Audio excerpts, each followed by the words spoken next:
Welcome to our Cafecito Chats. And I have Sierra here from Links. Hello, Sierra. Hola. Hola. I Hello.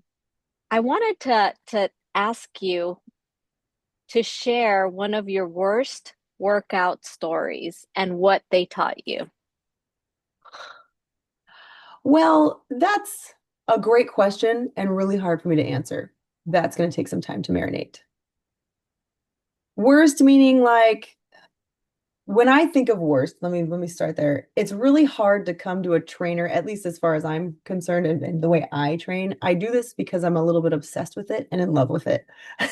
So by worst, I will say like sore, like making me sore. Maybe getting injured is a great way. Let's talk about injury. Okay.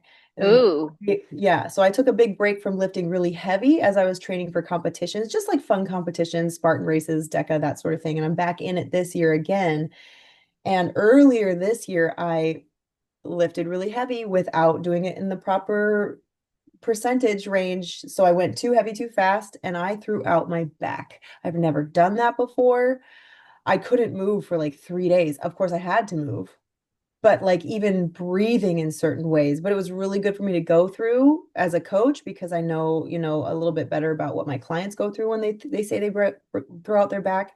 It's not uncommon to hear that, and I don't have a lot of injuries with my clients, if at all, because of the way we train. And the gym I'm associated with, same thing. The bar is very high. Sometimes I think I let my ego get to me.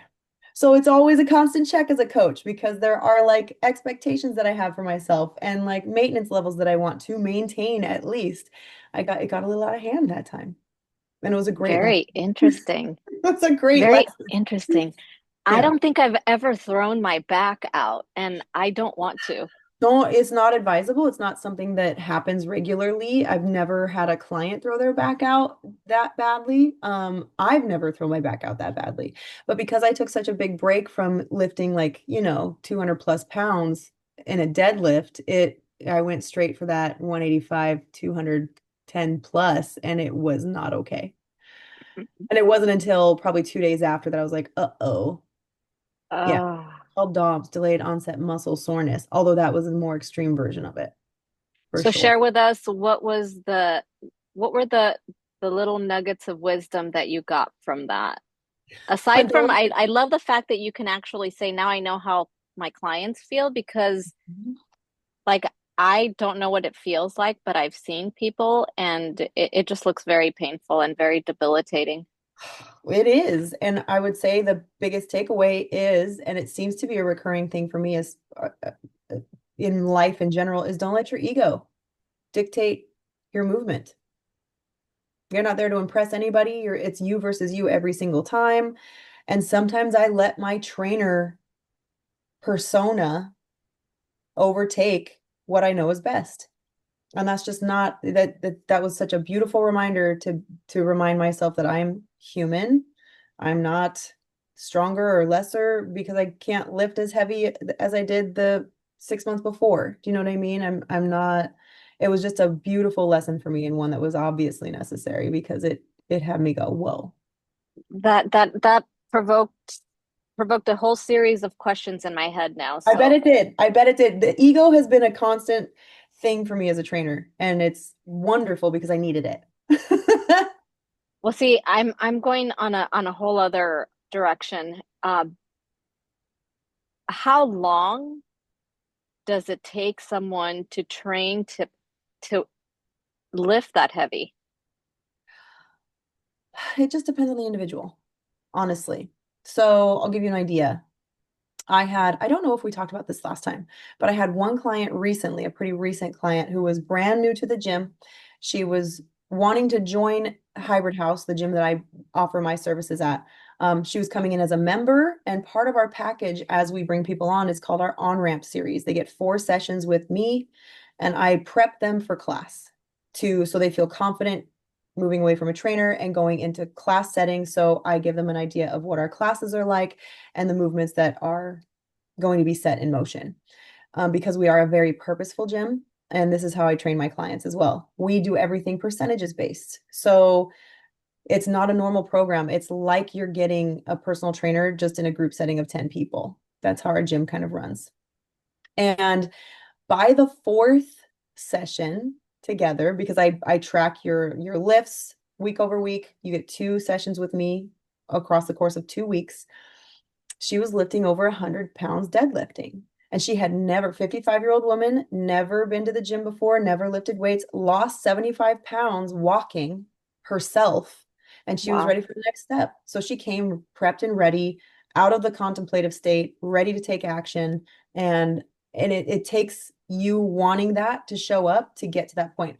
Now, she did end up staying with me for another month afterward because she's like, I just want to feel more comfortable and confident in Hmm. the performance of all of this and just make sure I'm really doing it right. And I said, okay, cool. Let's do a month of personal training. So I saw her for 2 weeks, 2 times a week for a month. And by the end of it, she was deadlifting 136 pounds.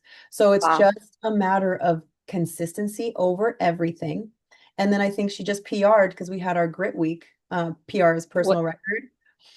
Personal record. Her personal best is over 155 now, I think.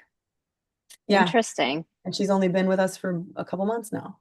And it's So, that quick. It really is. If you want it, we can get it.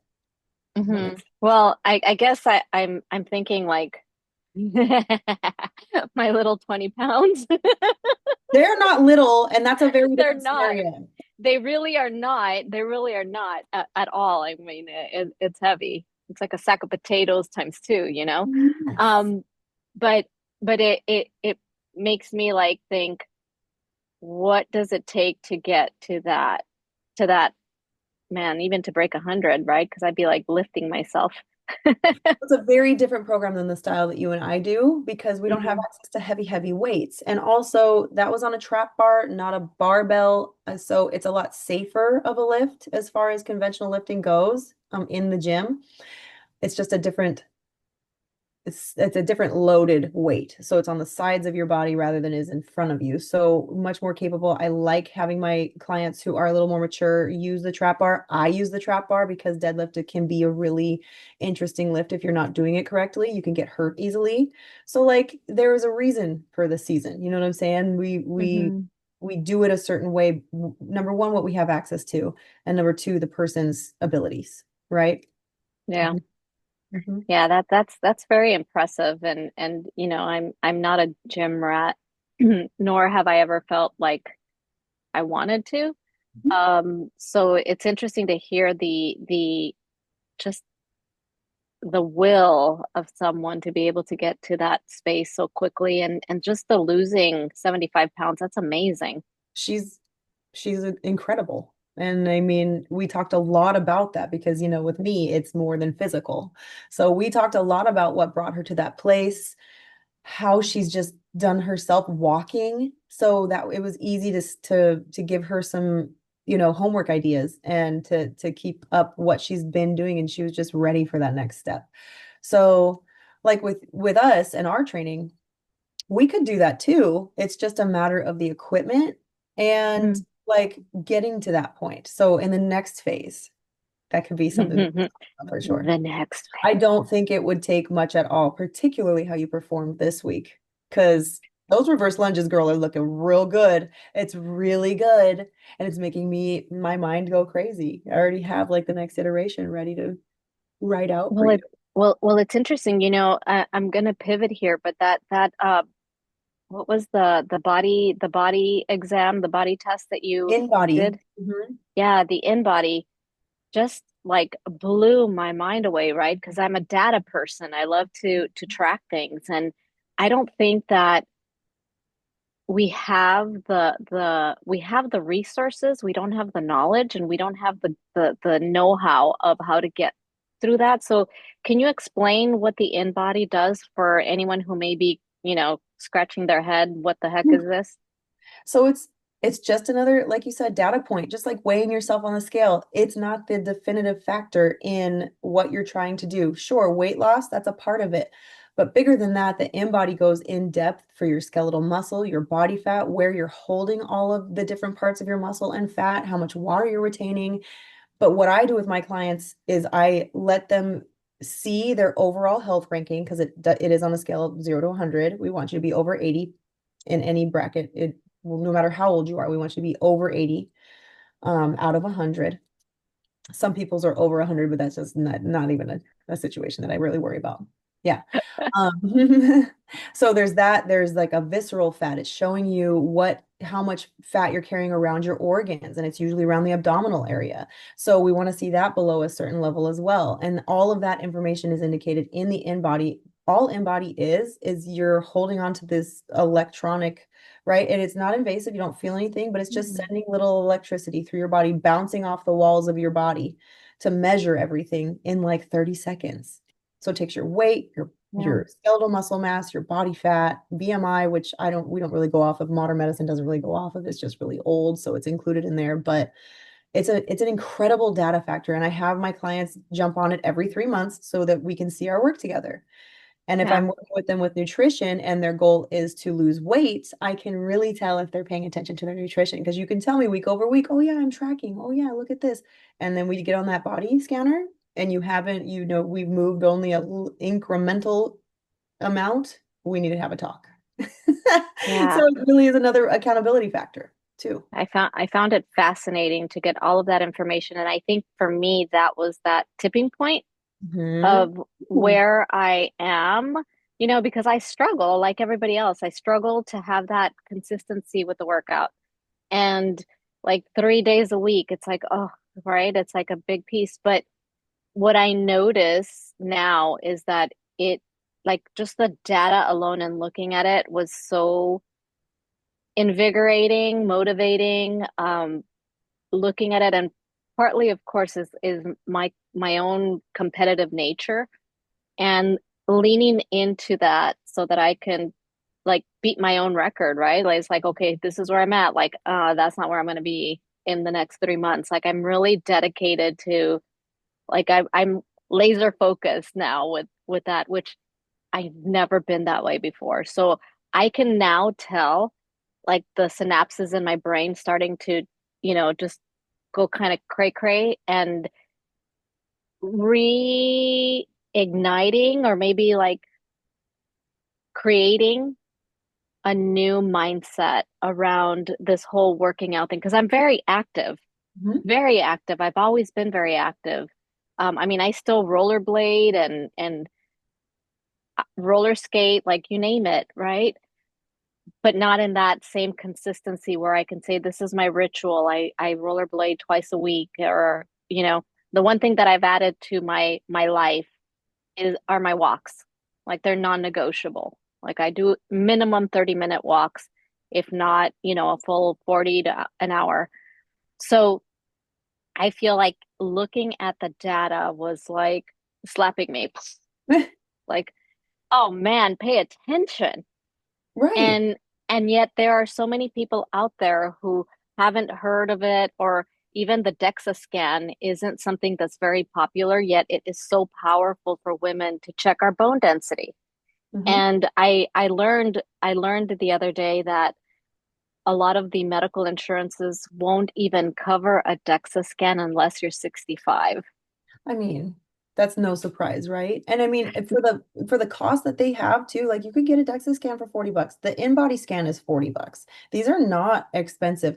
They might be for some, but for anybody who's looking to make an investment in their health this way, it's a relatively low cost piece of information that is going to be so helpful for you to understand you on a physical level, you Yeah. know, particularly with clients like yours who work so deeply on the inner work like we have together. My life Hmm. is, I am not the same person I was 6 months ago.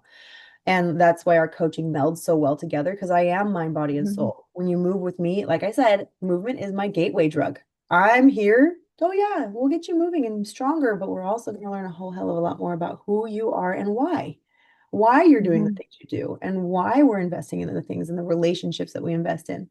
So it's that missing piece, right? But this, that, Yeah. that, that in-body scan can be such like a practical approach to attaining any kind of physical goals that you want. And it has an app. Yes, and it'll keep track of your scans as the more you do them. So you can see your progress over time and like that's just fun. it just blew my mind away because the first InBody that I had done was with my functional doctor, and none of that was part of the process. Like there was Mhm. no app, there was, there's pieces that are missing that were so elemental in yours where I was like, why would they cut these things off? But I guess, they're not looking at that. Mhm. They're looking at different pieces of that pie. But I found that your report gave me such a full view of everything. Like it didn't leave a lot of things. Like there are things that I know that I don't know. And by looking at the scan that you did and looking at the scan that the doctor provided, I can see where the gaps are. Mhm. And it makes me very sad because we don't know what we don't know. Yep.